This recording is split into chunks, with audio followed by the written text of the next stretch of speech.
PPATK beberkan soal transaksi janggal 349 triliun rupiah.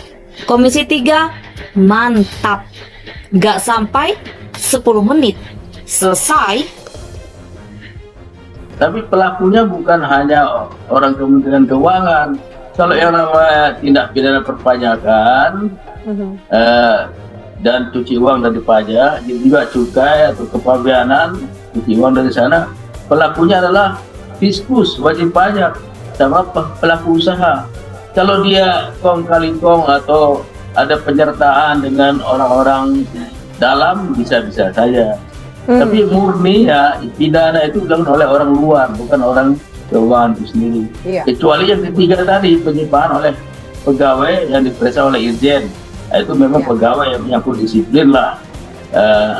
Nah, tiga ini jumlahnya memang bisa besar, apalagi kalau belum diselidiki, baru dalam bentuk global, lihat mutasi dan transaksinya, dihitung kumulatifnya selama 14 tahun ya.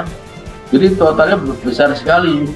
Kalau kita rata-ratakan itu satu tahun itu bisa 14,5 triliun ya, satu tahun ya.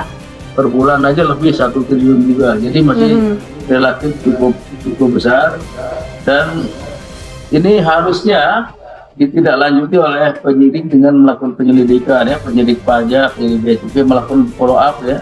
Kalau belum menemukan titik temu yang sangat clear, maka kita akan buat pansus untuk lebih detail agar publik tidak dibohongi dengan isu-isu yang ada belakangan ini.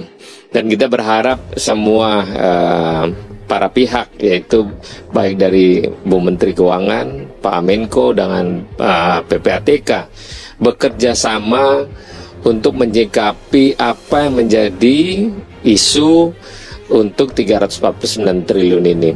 Kalau ada yang dikatakan terkait dengan korupsinya misalnya, ini kan mestinya tidak perlu diumbar-umbar terlebih dahulu. Itu memang harus ada kesamaan visi ya, harus ada kesamaan visi. Apa sih yang menjadikan bahwa LHA ini harusnya sudah lebih dari setengah matang ini, kemudian menurut penyidik ini tidak cukup untuk segera, atau memang atau ini kan ada hal-hal yang mungkin secara evaluasi ya, duduk bersama. Misalnya penyidik mengatakan selain memang tentang objeknya, kejahatannya apa, juga orang-orangnya dari mana, itu kan ada ya. Kemudian polisi juga, penyidik ada 3 penyidik atau beberapa penyidik ini juga harus, kalau itu sudah dari LHA PPATK sudah bagus ya harus jalan. Memang masalah yang disampaikan itu terjadi, ada beberapa keluhan dari korban, terutama ya korban, bahwa ada di dalam penyidikan tidak digunakan tidak digunakan TPPU-nya dengan berbagai alasan, dan ini sangat merugikan. Kepala Pusat Pelaporan dan Analis Transaksi Keuangan atau PPATK, Ivan Yustiavandana menjelaskan tentang temuan transaksi mencurigakan senilai 349 triliun rupiah yang ramai dibicarakan publik dalam rapat kerja dengan Komisi 3 DPR RI hari ini. Pada kesempatan tersebut, dia menyampaikan pemaparan sekitar 10 menit. Ini mantap juga nih, gak sampai 10 menit selesai. Tapi karena 34,9 triliun rupiah ini hampir pecah, kata Wakil Ketua Komisi 3 DPR RI Ahmad Saroni dalam rapat kerja dengan Kepala PPATK di Senayan, Jakarta pada Selasa.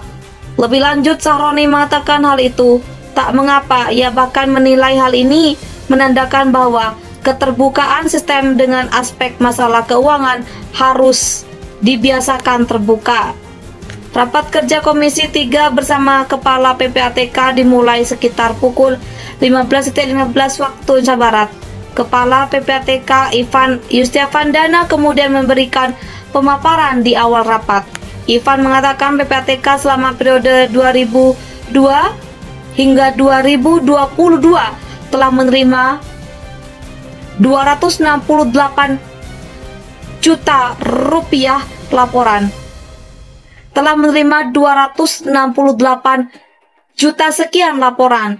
Dia menjelaskan untuk memperkaya data dan meningkatkan sinergi telah dilaksanakan 199 nota kepahaman baik dengan sektor publik dan swasta di dalam maupun di luar negeri. PPATK telah menyampaikan 7.381 LHA atau laporan hasil analis dan 235 LHP laporan hasil analis kepada aparat penegak hukum. Selain memaparkan kinerja PPATK, Ivan juga menjawab pertanyaan-pertanyaan yang dilontarkan Komisi 3 DPR RI. Rapat pun diakhiri pada sekitar pukul 17.25 waktu Indonesia Barat.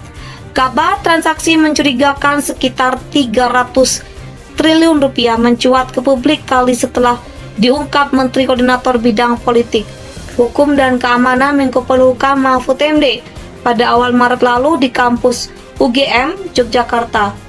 Kalau itu ia menyatakan transaksi janggal ditemukan di Kementerian Keuangan, terbanyak di Ditjen Pajak dan Ditjen Bea Cukai. Kepala Pusat Pelaporan dan Analis Transaksi Keuangan atau PPATK, Ivan Yustiavandana menjelaskan tentang temuan transaksi mencurigakan senilai 349 triliun rupiah yang ramai dibicarakan publik dalam rapat kerja dengan Komisi 3 DPR RI hari ini. Pada kesempatan tersebut, dia menyampaikan pemaparan sekitar 10 menit. Ini mantap juga nih, gak sampai 10 menit selesai. Tapi karena 34,9 triliun rupiah, ini hampir pecah, kata Wakil Ketua Komisi 3 DPR RI Ahmad Saroni dalam rapat kerja dengan Kepala PPATK di Senayan, Jakarta pada Selasa. Lebih lanjut, Saroni mengatakan hal itu tak mengapa. Ia bahkan menilai hal ini menandakan bahwa keterbukaan sistem dengan aspek masalah keuangan harus dibiasakan terbuka. Rapat kerja Komisi 3 bersama Kepala PPATK dimulai sekitar pukul 15.15 waktu Indonesia Barat. Kepala PPATK Ivan Yustiavandana kemudian memberikan pemaparan di awal rapat.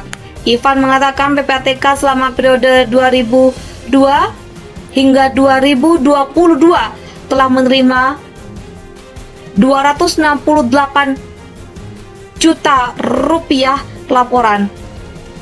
Telah menerima 268 juta sekian laporan. Dia menjelaskan untuk memperkaya data dan meningkatkan sinergi telah dilaksanakan 199 nota kepahaman baik dengan sektor publik dan swasta di dalam maupun di luar negeri. PPATK telah menyampaikan 7.381 LHA atau laporan hasil analis dan 235 LHP laporan hasil analis kepada aparat penegak hukum. Selain memaparkan kinerja PPATK, Ivan juga menjawab pertanyaan-pertanyaan yang dilontarkan Komisi 3 DPR RI. Rapat pun diakhiri pada sekitar pukul 17.25 waktu Indonesia Barat. Kabar transaksi mencurigakan sekitar 300 triliun rupiah mencuat ke publik kali setelah diungkap Menteri Koordinator Bidang Politik, Hukum dan Keamanan Menko Polhukam Mahfud MD pada awal Maret lalu di kampus UGM Yogyakarta. Kalau itu ia menyatakan transaksi janggal ditemukan di Kementerian Keuangan, terbanyak di Ditjen Pajak dan Ditjen Bea Cukai.